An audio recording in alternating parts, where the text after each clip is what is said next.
हाथरस कांड पर जोरदार राजनीति जारी है। गुरुवार को राहुल गांधी और प्रियंका गांधी को हाथरस जाने से रोक दिया गया था, लेकिन शनिवार को दोनों को हाथरस जाने की इजाजत दे दी गई। कल शाम राहुल प्रियंका पीड़ित परिवार के घर पहुंचे, परिवार से बातचीत की और उन्हें इंसाफ दिलाने की बात कही।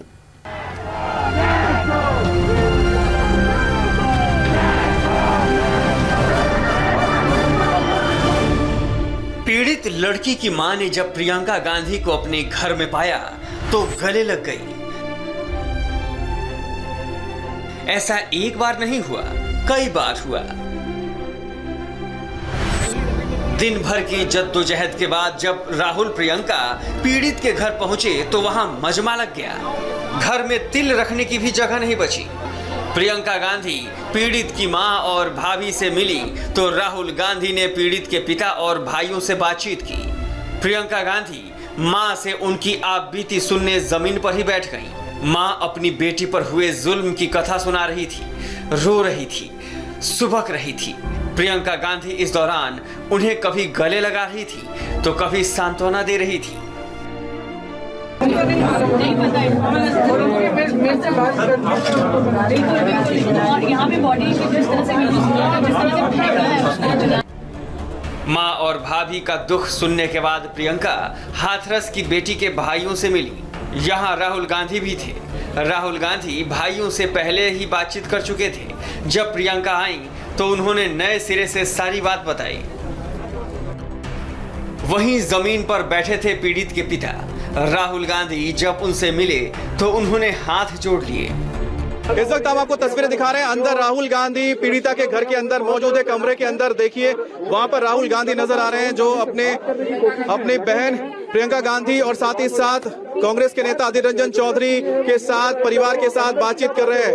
अंदर राहुल गांधी के साथ आपको बता दें पीड़िता के पिता हैं, उनके भाई हैं, उनकी मां है। इसके अलावा उनके साथ वहां पर मौजूद है उनके परिवार के तमाम सदस्य। करीब 1 घंटे तक राहुल प्रियंका हाथरस में पीड़ित परिवार के साथ रहे, उनका हाल जाना। इस दौरान पीड़ित परिवार ने अपनी मांगों के बारे में भी उनको बताया। परिवार चाहते हैं कि एक न्यायिक जांच हो। वे चाहते हैं कि यहाँ से जो डीएम है यहाँ के उनको हटाया जाए। वे चाहते हैं कि उनके लिए सुरक्षा मिल। जी, उनको धमकाया भी गया है। हमें पूरी कहानी बताई कि क्या हुआ उस दिन, उसके बाद क्या हुआ, उनको प्रताड़ित किया गया। परिवार से मिलने के बाद जब कांग्रेस की टीम वहां से जाने लगी तो राहुल गांधी ने मीडिया से बातचीत की और कहा पीड़ित परिवार की आवाज को कोई दबा नहीं सकता। इनसे कागज साइन करवाएंगे। योगी जी को समझ में साइन करवाना चाहते हैं। आप मुझे साइड नहीं रहे, चारों तरफ पीछे कोई शक्ति इनकी आवाज को नहीं दबा सकती। राहुल गांधी के हाथरस जाने पर बीजेपी ने तंज कसा। बीजेपी की तरफ से कहा गया कि भाई बहन इंसाफ के लिए नहीं बल्कि राजनीति के लिए हाथरस गए। कोई भी राजनीतिक दल, कोई भी राजनेता स्वयं अगर किसी भी विषय पर राजनीति करना चाहता है तो एक लोकतांत्रिक देश में मैं उस नेता को रोक नहीं सकती, लेकिन जनता ये समझती है कि उनकी हाथरस के तरफ जो कूच है वो उनकी राजनीति के लिए है, इंसाफ के लिए नहीं। राहुल गांधी और प्रियंका गांधी ने गुरुवार को हाथरस जाने की कोशिश की थी, लेकिन यूपी पुलिस ने उन्हें ग्रेटर नोएडा से आगे बढ़ने नहीं दिया था। शनिवार को जब फिर से राहुल गांधी ने हाथरस कूच किया तो वैसी ही स्थिति बन पड़ी। राहुल गांधी के साथ कांग्रेस के 35 सांसद जा रहे थे, लेकिन यूपी पुलिस ने उन्हें नोएडा बॉर्डर के डीएनडी हाईवे पर रोक दिया। इसके बाद कांग्रेस कार्यकर्ताओं ने हंगामा शुरू कर दिया,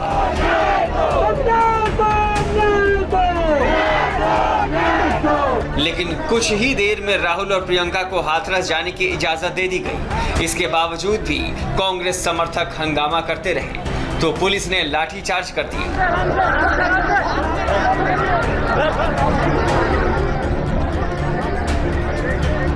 कार्यकर्ताओं पर लाठी पड़ते देख प्रियंका गांधी गाड़ी से उतर गईं और पुलिस से कार्यकर्ताओं को बचाने लगी। कांग्रेस हाथरस कांड के बहाने अपनी सियासी जमीन तलाशने की कोशिश में लगी है, जो गलतियां यूपी के अफसरों ने की हैं। कांग्रेस उसे अपने लिए मौका मानकर पूरी तरह भुनाने में जुटी है। विजय लक्ष्मी और गोनिका अरोड़ा के साथ Diksha Pandey, India TV, Hathras, UP. कुल मिलाकर राजनीति का नया हॉटस्पॉट बन गया है हाथरस। रुक करेंगे हाथरस का, हमारे साथ संवाददाता आनंद प्रकाश पांडे भी मौजूद हैं। आनंद, राहुल प्रियंका ने कल लगभग 50 मिनट तक परिवार से एकांत में मुलाकात की, बातचीत की, क्या क्या मांगे रखी, इस पर हम आपसे चर्चा करेंगे। लेकिन पहले ये जानना चाहते हैं कि क्या सीबीआई जांच का आदेश जो दिया गया वो एसआईटी के पैरेलली चलेगा? आज एसआईटी की टीम पहुंचनी है, क्या कुछ होना है? जी देखिए, एसआईटी को 7 दिन का वक्त दिया गया था, अभी 7 दिन पूरा नहीं हुआ था। एसआईटी जो 7 दिन के अंदर उसे अपनी रिपोर्ट तैयार करके शासन को, प्रदेश सरकार को सौंपनी है।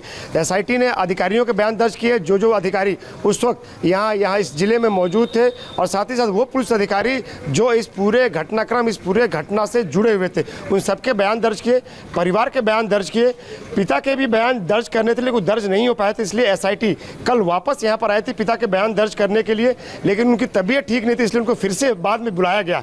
तो जब एसआईटी अपनी टीम अपनी जांच पूरी कर लेगी, 7 दिन के अंदर उसे अपनी रिपोर्ट देनी है और वो रिपोर्ट सौंप देगी। जैसे ही वो रिपोर्ट, फाइनल रिपोर्ट सौंपेगी तो एसआईटी का काम खत्म हो जाएगा। और एसआईटी इसलिए भी अपनी रिपोर्ट पूरी करके देना चाहती है कि हो सकता है कि जब सीबीआई जांच शुरू कर दे तो सीबीआई जो है एसआईटी के ऑर्डर की कॉपी, एसआईटी के आदेश जो रिपोर्ट है उसकी कॉपी भी मांगे, और इसलिए एसआईटी चाहती है कि उसकी रिपोर्ट में कोई चूक नहीं रहे। सभी पक्षों से बात करके कंपाइल्ड कॉम्प्रिहेंसिव रिपोर्ट तैयार करना चाहती है कल को। कहीं ऐसा ना हो कि सीबीआई एसआईटी की रिपोर्ट में कुछ खामी पा जाए, किसी के बयान में कुछ खामी पा जाए। और यही वजह है कि एसआईटी की टीम अभी भी यहाँ हाथरस में डटी हुई है। 2 बार उन्होंने कोशिश की परिवार से बात करने के लिए, लेकिन पिता से बात नहीं हो पाई थी क्योंकि पिता की तबीयत ठीक नहीं थी। और ये माना जा रहा है कि एक बार फिर एसआईटी की टीम आएगी और वो पिता के बयान दर्ज करके 7 दिन के अंदर अपनी जो फाइनल रिपोर्ट है वो प्रदेश सरकार को सौंपेगी। एसआईटी की टीम वहीं पर मौजूद है, पिता का जो बयान है वो लेना चूंकि बाकी है, लेकिन अब जो दूसरा सवाल वो ये कि परिवार ने कहा है कि जुडिशियल इंक्वायरी की जाए, सीबीआई की मांग हमने नहीं की थी। ये बातें जो प्रियंका गांधी, राहुल गांधी ने मीडिया के सामने रखी, इस पर भी चर्चा करेंगे, लेकिन एक ब्रेक के बाद। और आपको साथ ही बताएंगे कानपुर में नाबालिग दलित लड़की से किसने की बर्बरता। Welcome back. इस वक्त के अपडेट्स आपको बता दें, एसआईटी की टीम आज एक बार फिर हाथरस पहुंच चुकी है। पीड़ित परिवार का दरअसल बयान दर्ज कराना बाकी है और आज पीड़ित लड़की के पिता का बयान दर्ज करवाया जाएगा। एसआईटी को अपनी रिपोर्ट जो है वो 7 दिन के अंदर तैयार कर सौंपनी है, और ऐसे में एसआईटी की कोशिश है कि वो तमाम बयान जो हैं वो लेकर अपनी रिपोर्ट 7 दिन में तैयार कर सके। और इसीलिए एसआईटी की टीम आज फिर सुबह होते ही हाथरस पहुंच चुकी है और आज परिवार के बाकी लोगों के बयान दर्ज करवाए जाएंगे। खासतौर पर पीड़ित जो लड़की थी उनके पिता का बयान दर्ज करवाया जाएगा। अपडेट्स लेंगे, आनंद हमारे साथ मौजूद हैं। आनंद, एसआईटी की टीम वहां पर पहुंच चुकी है, आज क्या होने वाला है यहां पर जांच के सिलसिले में? जी देखिए, एसआईटी की टीम अभी यहाँ से अंदर गई है, गांव के अंदर गई है। पिता के बयान कल दर्ज नहीं हो पाए थे, पिता की तबीयत ठीक नहीं थी, तो पिता ने बोला था बाद में आने के लिए। तो आज एसआईटी की टीम ने परिवार से संपर्क किया। पिता ने उनको कहा कि हाँ, वो बयान देने की हालत में है, तो लिहाजा अभी एसआईटी की टीम अंदर गई है। वो पिता के बयान दर्ज करेगी, साथ ही साथ जो अधिकारियों के बयान दर्ज किए हैं उस पर कुछ काउंटर क्वेश्चन भी परिवार के सदस्यों से करेगी, क्योंकि एसआईटी ये चाहती है कि जो अधिकारी जो बयान है वह जिटी बयान न दर्ज कर लिए जाए। कहीं ऐसा ना हो कि अधिकारी झूठ बोल रहे हैं, तो उस बयान पर काउंटर क्वेश्चन परिवार वालों से किए जाएंगे। और जब सारे बयान दर्ज हो जाएंगे उसके बाद एसआईटी अपनी जो रिपोर्ट है वो कंपाइल करके कॉम्प्रिहेंसिव रिपोर्ट प्रदेश सरकार को सौंपेगी। अपनी जो प्रारंभिक रिपोर्ट एसआईटी ने सौंपी थी उसी के आधार पर यहाँ के एसपी, सीओ, इंस्पेक्टर और हेड कांस्टेबल को सस्पेंड किया गया था। और साथ ही साथ जो आरोपी हैं उनके साथ साथ परिवार वालों का भी नार्को और पॉलीग्राफ टेस्ट कराने के लिए एसआईटी ने रिकमेंड किया था। लेकिन अब जब सीबीआई जांच के लिए सिफारिश कर दी गई है प्रदेश सरकार की तरफ, तो एसआईटी चाहती है कि जल्दी से जल्दी अपनी रिपोर्ट ये कंपाइल करके प्रदेश सरकार को सौंप दे। और जब ये अपनी फाइनल रिपोर्ट सौंपेगी उसके बाद प्रदेश सरकार इस पर क्या एक्शन लेती है वो देखना होगा। हालांकि हमको जो जानकारी मिल रही है ये कहा जा रहा है कि एसआईटी का काम 7 दिन के अंदर रिपोर्ट देना है। वो रिपोर्ट देते ही, क्योंकि मामला सीबीआई को भी ट्रांसफर करने का फैसला कर लिया गया। ये बात भी साफ है, सीबीआई से बड़ी कोई जांच नहीं, लेकिन परिवार सीबीआई की जांच से और इस बात से, योगी सरकार के आदेश से बहुत खुश नजर नहीं आ रहा है। कल प्रियंका गांधी ने भी ये बात कही कि जुडिशियल इंक्वायरी की मांग कर रहे हैं, न्यायिक जांच चाहते हैं वो। जी देखिए, ये हो सकता है कि परिवार को ऐसा लगता हो कि कहीं सीबीआई की जांच से सच सामने नहीं आ पाए। हालांकि सीबीआई देश की सर्वोच्च जांच एजेंसी है, बड़े बड़े केस सीबीआई ने सॉल्व किए हैं, सच सामने लाया है। ऐसे में भले ही परिवार चाहता है कि एक न्यायिक जांच हो, सुप्रीम कोर्ट के जज हैं उनकी अगुवाई में एक जांच दल गठित किया जाए, वो इस मामले की जाँच करे, लेकिन ये भी हो सकता है कि परिवार को कुछ राजनीतिक दलों ने बरगलाया हो और कहा हो कि सीबीआई से जांच नहीं, आप न्यायिक जांच पे जोर दो। क्योंकि शुरुआत में परिवार ने कही थी ये बात, परिवार के सदस्यों ने कही थी कि हम सीबीआई जांच चाहते हैं, लेकिन अब परिवार कह रहा है कि हम न्यायिक जांच चाहिए, हमको सीबीआई जांच नहीं चाहिए। तो अब चूंकि सीबीआई को ये हैंडओवर करने का फैसला किया गया, तो हमको उम्मीद करनी चाहिए, परिवार को भी भरोसा रखना चाहिए कि जो भी उनकी बेटी के साथ हुआ है उसका सच सामने आ पाएगा। सीबीआई जांच से ही दूध का दूध और पानी का पानी होगा। बिल्कुल, सीबीआई जांच की बात कह दी गई है, लेकिन आनंद एक सवाल अब ये भी उठ रहा है कि आपने कहा एसआईटी जो है आज क्रॉस क्वेश्चनिंग करेगी अधिकारियों के दिए गए बयान को लेकर।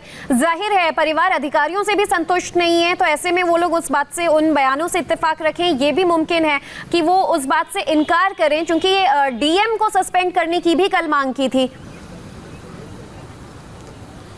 जी बिल्कुल, जिस तरह से डीएम ने परिवार में आकर परिवार के लोगों से मिले, पिता को धमकाया कि आज मीडिया है, कल नहीं रहेगा, हम यहाँ हैं, आप बार बार बयान बदल रहे हो, विश्वसनीयता पर सवाल उठाया था डीएम ने। तो जाहिर सी बात है, इसको लेकर परिवार बेहद नाराज है। परिवार कह भी रहा था कि सिर्फ एसपी को सस्पेंड किया, पुलिस अधिकारियों को सस्पेंड किया गया, लेकिन डीएम पर गाज क्यों नहीं गिरी। तो एक परिवार की मांग ये भी है कि डीएम को भी सस्पेंड किया जाना चाहिए, और ये बात एसआईटी को जरूर परिवार बताएगा, और जब पिता के बयान दर्ज किए जाएंगे तो उसे पिता जरूर बताएंगे कि जो भी उस दिन यहाँ हुआ, आधी रात को जो भी हुआ, आनंद फानन में परिवार वालों की गैर मौजूदगी में बेटी की चिता जलाने का जो फैसला हुआ, परिवार को नहीं बुलाया गया, परिवार को शामिल नहीं होने दिया, उसमें जाहिर तौर पे ये फैसला स्थानीय स्तर पे लिया गया, जिला स्तर पे लिया गया, और डीएम जिले के मुखिया हैं, उनके तहत, उनके आदेश के तहत ये सब किया गया। तो जाहिर तौर पर डीएम को सस्पेंड करने की मांग परिवार कर रहा है, उनकी कार्रवाई की मांग कर रहा है, और एसआईटी को भी परिवार ये बात बताएगा। और इसके साथ साथ ऐसा नहीं कि अधिकारियों ने जो बयान एसआईटी को दे दिया है एसआईटी उसको मान लेगी, उन बयानों पे काउंटर क्वेश्चन परिवार से पूछ करेगी कि अधिकारी ये बोल रहे हैं। आनंद, आप नजर बनाए रखिएगा, क्योंकि आप कह रहे हैं कि एसआईटी की टीम जो है वो गांव की ओर रवाना हो चुकी है, और पीड़ित लड़की के पिता से आज बयान उनका दर्ज करवाया जाएगा। साथ ही अधिकारियों ने अब तक जो अपना नजरिया और जो अपने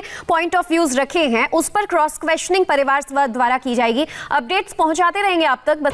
वेलकम बैक। इस वक्त की बड़ी खबर, हाथरस में पुलिस अधिकारियों पर कार्रवाई से यूपी का आईपीएस एसोसिएशन नाराज है। एसोसिएशन का कहना है कि हाथरस में कार्रवाई सिर्फ पुलिस पर ही हुई है, जबकि किसी भी मामले में फैसले पूरा जिला प्रशासन द्वारा लिया गया था, ना कि सिर्फ अकेले पुलिस द्वारा।